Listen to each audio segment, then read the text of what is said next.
When you're a newbie to meditation, it can be very tough, but once you get past the trenches, meditation not only becomes a power-up to your mental health, but a very exciting adventure. When I got over my beginner jitters, I wanted to learn more and go beyond mainstream meditation. I wanted to learn about the history and lore about everything there is to know about it, and how it connects to Buddhism and other cultures.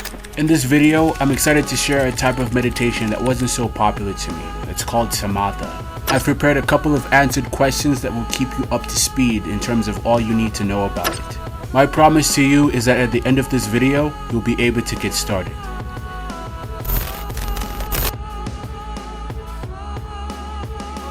Samatha is a Buddhist term that means tranquility of the mind or mind's calmness. The Pali Canon, which is a standard collection of scriptures in the Theravada Buddhist tradition, describes Samatha as one of two qualities of the mind, which is developed in Buddhist meditation, and the other one being Vipassana, which means insight when translated into English. Originally, Samatha was developed by abiding the jhanas. A jhana in this case refers to awareness that is free from conceptual encumbrances. But the later Buddhist tradition also reintroduced single-pointed meditation, which includes a variety of mind-calming techniques as a means to develop calm. Overall, Samatha is common to many Buddhist traditions.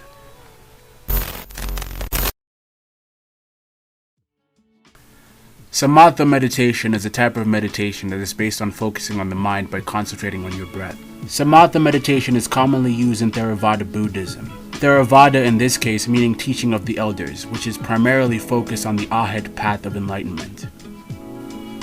Samatha is a meditation about calmness, which mainly relies on the combination of mindfulness meditation and breath meditation. The whole point of this meditation strictly focuses on breathing thoughtfully. Your focus should be on your body, and while you meditate, you should fully concentrate on how you're breathing in and how you're breathing out. Buddha believed that kasinas, which are visual objects used in meditation, an example being a colored disc, can be very useful when it comes to aiding your focus. As an overarching point, Buddhists aim to reach enlightenment, and that's only possible if one masters how to focus and concentrate. That's why Samatha meditation exists to aid that possibility.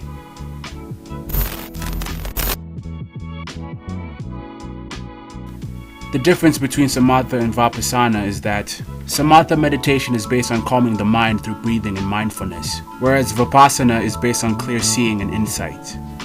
If you're relatively new to meditation, it's very easy to misinterpret the difference, because they both seem very similar to each other, since they are both said by Buddha to be two paramount mental qualities that arise from wholesome meditative practice.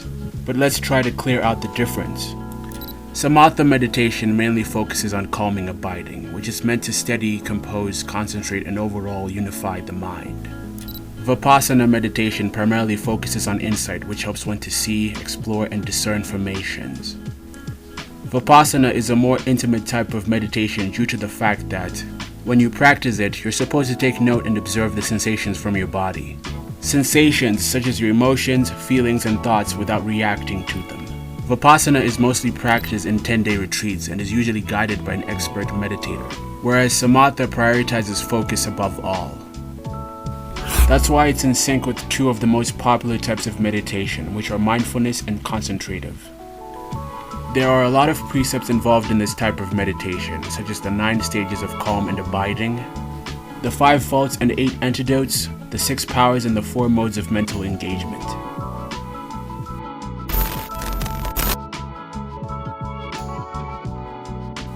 The 9 stages of calm and abiding in Samatha are the 9 mental abidings that are used to train the mind.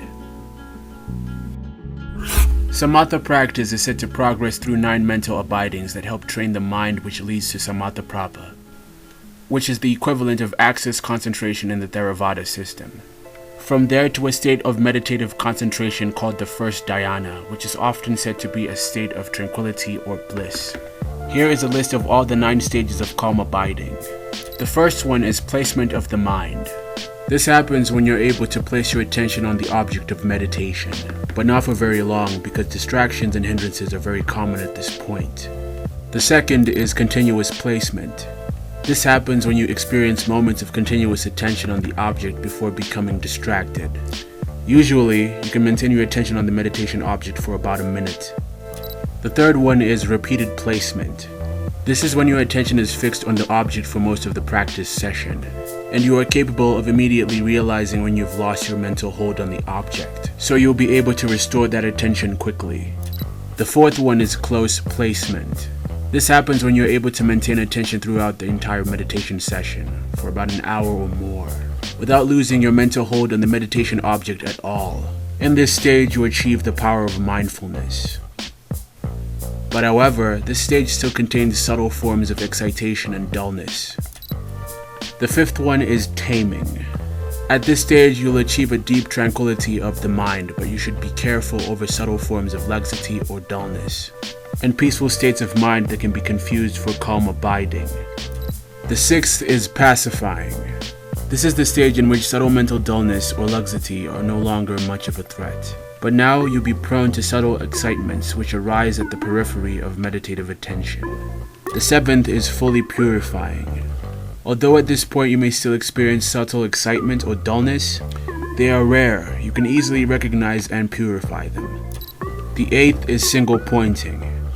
At this stage you can reach high levels of concentration with only a slight effort, and without being interrupted even by subtle laxity or excitement during the entire meditation session.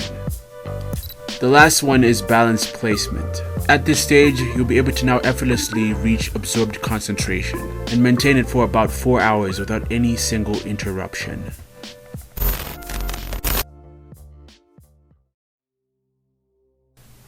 In Samatha meditation, the 5 faults are the obstacles in meditation practice, and the 8 antidotes are used to overcome the 5 faults. Here's a list of the 5 faults: laziness, forgetting the instruction, laxity and excitement, non-application, and finally, over-application. And here's a list of the 8 antidotes: faith, aspiration, exertion, pliancy, mindfulness, awareness, application, and finally, non-application.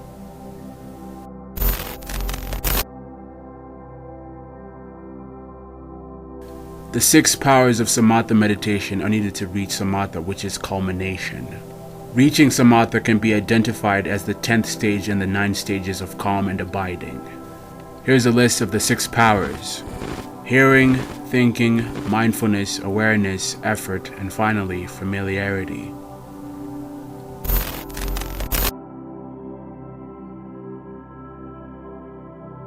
Here's a list of the 4 modes that are required for mental engagement in Samatha: forcible engagement, interrupted engagement, uninterrupted engagement, and finally, spontaneous engagement.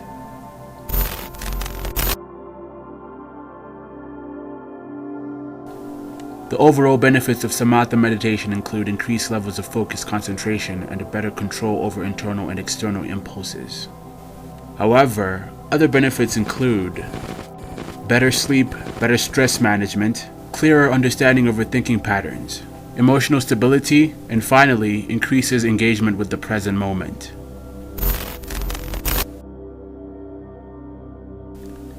You can practice basic Samatha meditation by either sitting in the 7-point posture or in a chair if you have sensitive posture. Here's how to do the 7-pointed star. Sit with your legs crossed.